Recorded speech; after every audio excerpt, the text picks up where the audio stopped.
हर हर महादेव। देवों के देव महादेव जी के चरण में प्रणाम करती हूँ। मेरा प्रणाम स्वीकार हो। गुरु भाई बहन, मैं एक कथा सुनाने जा रही हूँ। इस कथा को पूरा सुनिए और रहस्य जानिए।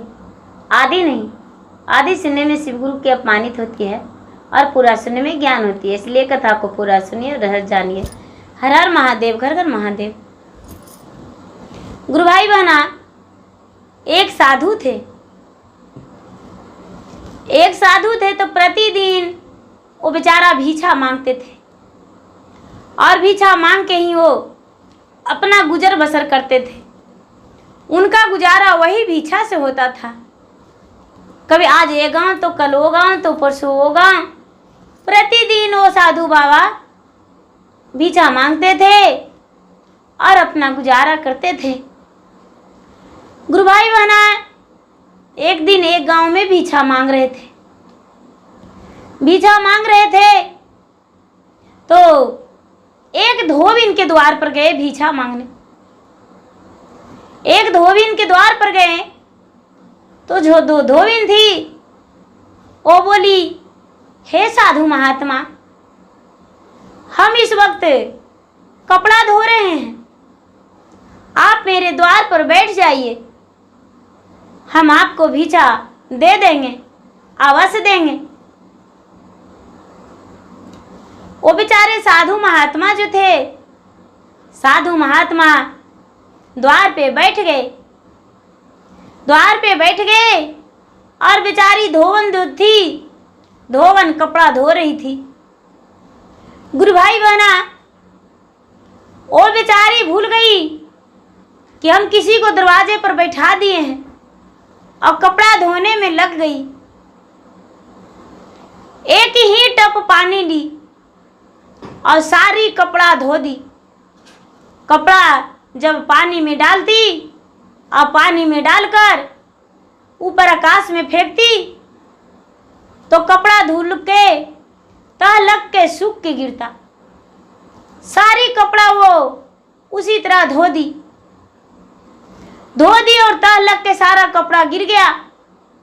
एक गांठ में लगाकर और रख दी। जब पूरा गांठ लगा दी तो देखती है कि ये साधु दरवाजे पर बैठे हुए हैं। साधु को देख इसे शौक लगा, माफी मांगने लगी कि हे बाबा, मुझसे बहुत बड़ा भूल हो गया जो आपको हम दरवाजे पर बैठाकर आपको अन्न नहीं दिए। बाबा, मुझे मेरा गलती को माफ कर दीजिए। साधु महात्मा कहते हैं, हे बेटी, इसमें तुम्हारा कोई दोष नहीं। मैं तो अपना मर्जी से बैठा था, तूने कपड़ा धो रही थी।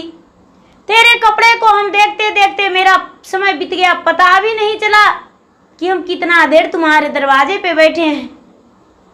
नहीं बेटी, तू जो करती हो वो करते रहो, तेरा कामों से मैं खुश हूं। ये जो धोबिन थी, धोबिन ने बाबा साधु बाबा को अन्न दे दी। अब साधु बाबा कहते हैं, हे बेटी, हे पुत्री, मुट्ठी भर भोजन करा दो, हम तुम्हारे दरवाजे पे आज भोजन करेंगे। जब बेचारी धोवन कहती कि हे बाबा, आप मेरे दरवाजे पे भोजन कीजिएगा, कोई बात नहीं, लेकिन मैं तो जात का एक धोबिन हूं, सबके कपड़ा धोती हूं, मेरा हाथ तो अशुद्ध है। बाबा कहने लगे, नहीं बेटी, हम तुम्हारे दरवाजे पे आज भोजन करेंगे। बाबा भोजन करने को लिए बैठ गए। ये जो धोबिन थी, धोबिन भोजन दे दी। बाबा को भोजन करते करते करते करते 2.5 घंटा लग गया। गुरु भाई बहना, जब बाबा भोजन पर बैठे तो बाबा का वक्त 2.5 घंटा लग गया, लेकिन बाबा का भोजन पूरा नहीं हुआ। बाबा जब पूरा 2.5 घंटा हो गया तो बाबा हाथ धोकर खड़े हो गए और उसके बाद कहते हैं कि बेटी, अब तो शाम हो गया, अब हम कहाँ जाएंगे भिक्षा मांगने के लिए। आज के दिन चाहते हैं कि हम तुम्हारे दरवाजे पे रह जाएं। ये बेचारी धोबिन बोली, बाबा, इसमें मेरा कोई दोष नहीं। आप 2.5 घंटा में भोजन किए, आप एक दिन रह जाइएगा तो कोई दिक्कत नहीं है, लेकिन मेरा एक ही कुटिया है, इसी में मेरा पति, मेरा बच्चा और हम रहते हैं। बाबा आपको हम कहाँ रखेंगे, मेरे घर जगह नहीं है। साधु महात्मा कहते हैं बेटी तेरे द्वार पर ही पूरा रात बिता देंगे, लेकिन आज हम यहाँ से जाने वाले नहीं हैं। अब बेचारी धोबिन तो बड़ा मुश्किल में फंस गई। कहती है तो ठीक है बाबा, रह जाइए, आपकी मर्जी। गुरु भाई बहना जब शाम का समय हो गया तो बेचारी धोबिन जो थी बड़ी प्रेम से भोजन बनाई। भोजन बना के बाबा को बोली बाबा आप भोजन कर लीजिए। बाबा भोजन किए, लेकिन भोजन क्या करते, उनका तो ध्यान कुछ और था। यही ध्यान था कि धोबिन का घर में तो राज रचाता है, ब्रह्मा विष्णु महेश 33 करोड़ जो देवता हैं, सारी देवता इनके घर आते हैं जाते हैं, पूरा लाइन लगा हुआ है। ये धोबन तो है ही नहीं। धोबन यदि रहती तो इसका घर में 33 करोड़ देवता का आसन नहीं लगता। पूरा जब से आए हैं, जब से देख रहे हैं कि देवता लोग आ रहे हैं और जा रहे हैं, लेकिन गुरु भाई बहना जो भी देवता थे वो कपड़ा धोने के लिए वो धोबिन को देते थे। धोबिन बेचारी कपड़ा धोती थी और सूखा हुआ कपड़ा दे देती थी। रात्रि हुआ, जब रात्रि हुआ तो ये बेचारी धोबिन जो थी, धोबिन घी का जोत जलाई और घी का जोत जला के सब देवी देवताओं को आवाहन की। सब देवी देवता वहां पर जुट गए और जुटकर अपना अपना कपड़ा बेचारी सबको दे दी। ब्रह्मा विष्णु महेश, माता पार्वती, सरस्वती, लक्ष्मी, भोलेनाथ, कान्हा, राधिका, श्री रामचंद्र, सीता, विष्णु, लक्ष्मी जो भी थे सब वहां पर जुट गए। 33 करोड़ देवता उसके घर रोज आते थे और जाते थे, तो सारी देवी देवताओं उनके घर आ गए और सब कपड़ा लेकर चले लगे। ये जो साधु महात्मा थे, साधु महात्मा देखते देखते देखते देखते उन्हें रहा नहीं गया।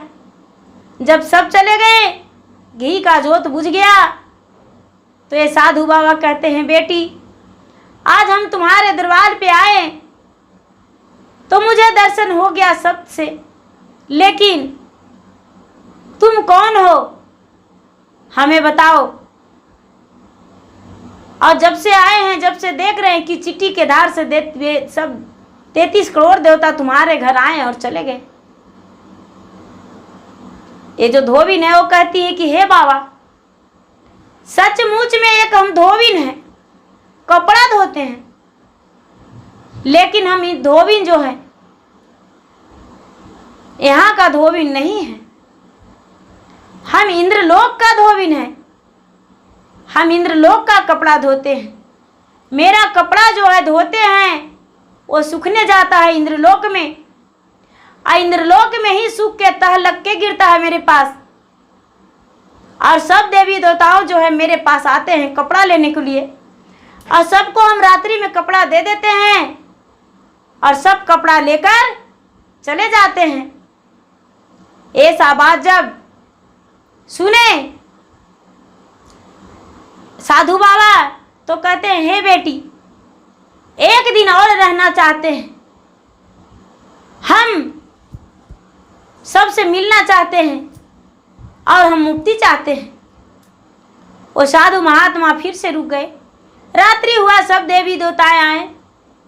भोलेनाथ अपने जटे वाले, नाग वाले, हाथ में त्रिशूल डमरू वाले, कमर में मिर्गा छाला वाले अपना डिमडिमाते आए, द्वार पे खड़ी हो गए। जब द्वार पे खड़ी हो गए तो ये साधु बाबा उनके चरण में लटक के चरण को स्पर्श करके और कहते हैं हे भोलेनाथ सारा दिन हम भिक्षा मांगे हैं, सारा दिन हम कर्ज लेकर खाए हैं, लेकिन हम चाहते हैं कि आप मुझकी प्राप्ति दे। भोलेनाथ कहने लगे, हे साधु महात्मा, तूने मांगकर खाया है, छीनकर नहीं, चुराकर नहीं। तुम्हें कोई पाप नहीं है, तुम्हें स्वर्ग की प्राप्ति होगा, जाओ। तुम्हें कोई दुख दर्द नहीं होगा और स्वर्ग का प्राप्ति हो जाएगा। भोलेनाथ ने वरदान दे दिए। जब वरदान दिए तो ये जो साधु महात्मा थे, ये वरदान पाकर और बड़े खुश हो गए और अपना कुटिया में लौट आए। साधु महात्मा का मृत्यु हो गया, मृत्यु ही मांगे थे, मृत्यु हो गया। उनका जो जीवन था, जीवन शिवलोक चला गया, भोलेनाथ के पास। कोई यमराज मार और पीट नहीं किए और भोलेनाथ के पास चला गया। लेकिन साधु महाराज जो थे पापी नहीं थे। साधु महाराज मांगते थे जरूर, लेकिन लालची नहीं थे। उनका पेट का भोजन का जरूरत था, उसके अलावा और कुछ नहीं, क्योंकि उनका दुनिया में कोई नहीं था। नहीं तो बेटा, नहीं बेटी, नहीं उनका पत्नी और नहीं और कोई संसार में। सिर्फ अकेला जीवन बिताते थे साधु महात्मा। भगवान को भक्ति में लीन रहते थे और मांगते थे, खाते थे। तो कहते हैं कि भगवान को पूजा करने से लोग अंधा नहीं होता। ये सत्य है कि भगवान की पूजा करने से अंधा नहीं होता, लेकिन भगवान के पूजा करने वाले यदि घबरा गए तो भगवान उन्हें छोड़ देते हैं। भगवान बहुत मुश्किलों के साथ सामना करना पड़ता है भगवान के भक्ति करने में। बहुत परीक्षा भगवान लेते हैं। हर परीक्षा को पास होते हुए भगवान दर्शन देते हैं। ऐसे भगवान दर्शन नहीं देते हैं। भगवान ने तो सब कुछ दिए हैं, लेकिन दर्शन नहीं देते हैं जल्दी। दर्शन वही व्यक्ति को देते हैं जो कि हर सफलता से विजय पाले।